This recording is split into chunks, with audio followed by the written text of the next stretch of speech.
want to begin by giving you a quote from Mark Twain, who just celebrated some anniversary. I can't remember which one, but he said this: 20 years from now, you will be more disappointed by the things that you didn't do than by the ones you did do.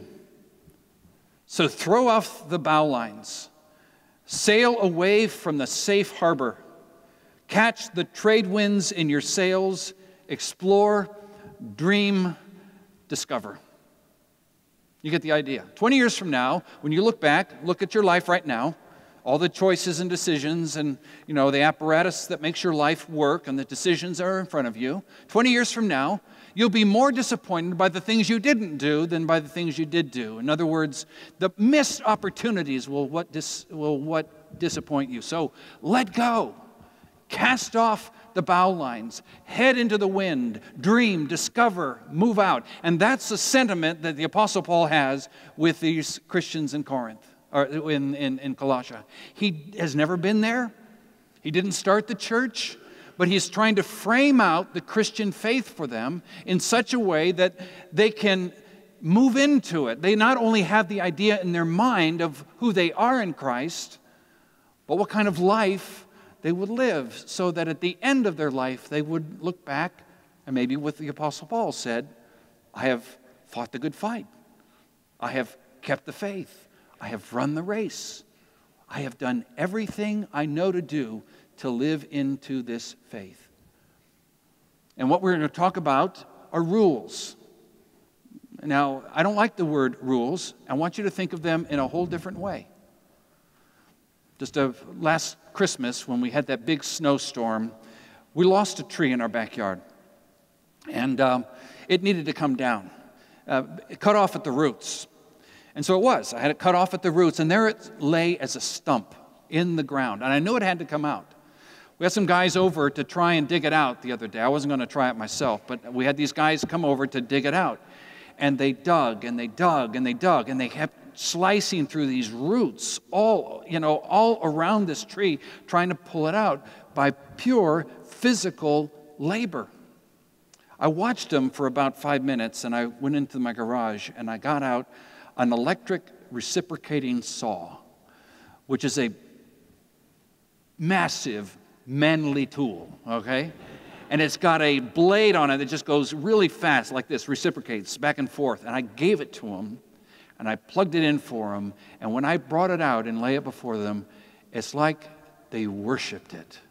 Oh, thank you, they said in Spanish. This is a man who is very smart. They said, I'm making this up in Spanish. This is a brilliant man.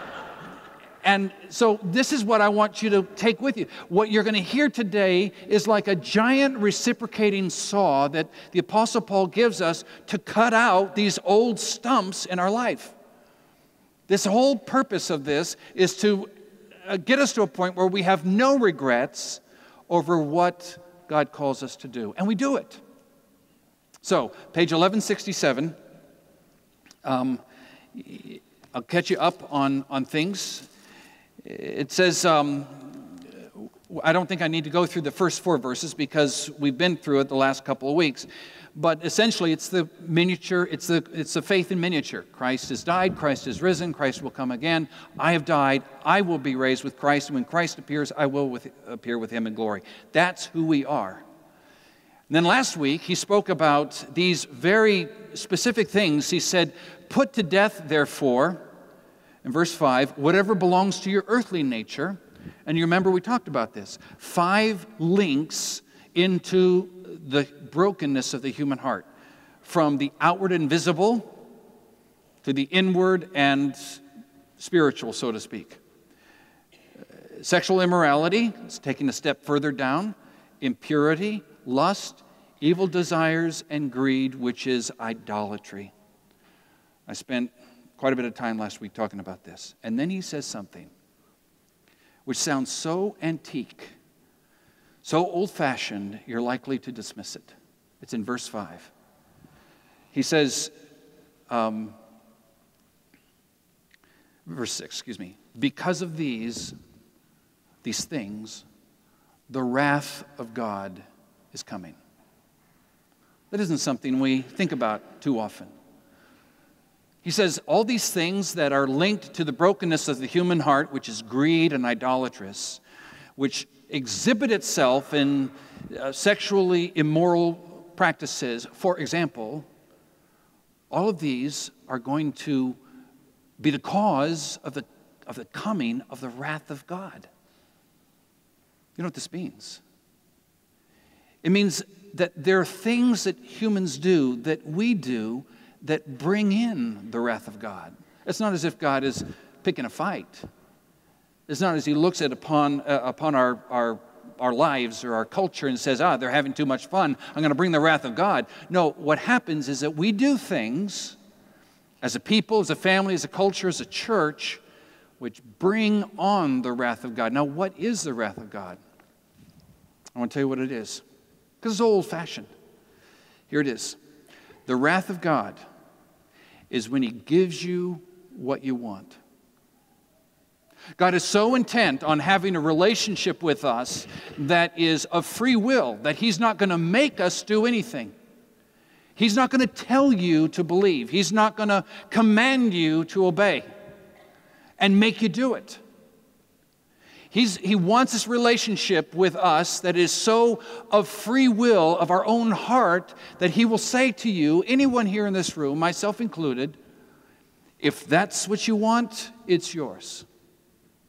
If the kind of life that you envision for yourself is a life without rules, without morals, without any kind of boundaries, have it your way. That is what God says. That's the wrath of God. Have it your way. Do whatever you like. Have it your way. Of course, the problem is that when we have it our way, things come upon us in terrible measure. When we decide of our own accord that we are going to do things the way we want to do and edge God out, push God out, St. Paul says that's when the wrath of God is coming.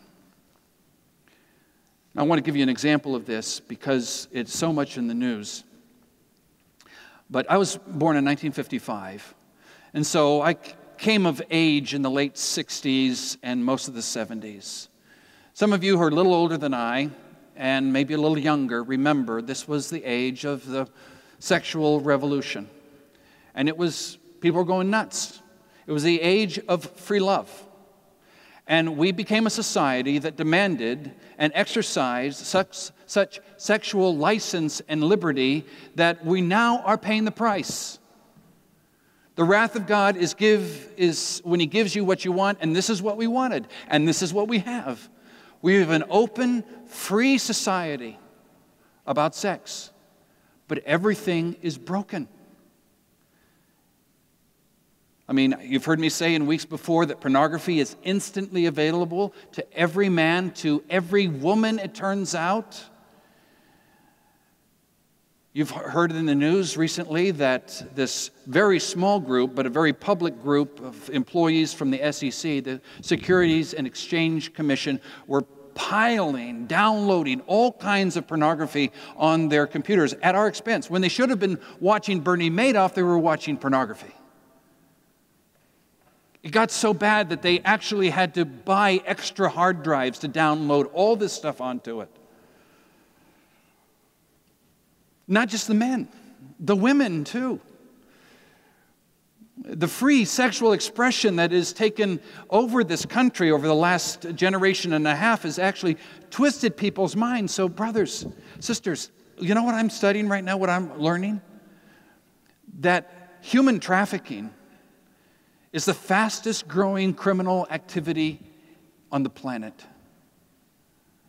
And what is happening even in this country is that they're finding young girls, young boys, and pushing them and pimping them onto the streets. In this country alone, the kind of thing that we thought about happening only in some foreign shantytown kind of country, this country alone is experiencing that sort of thing. Every year, 18,000 children are trafficked into the United States. Add to that 39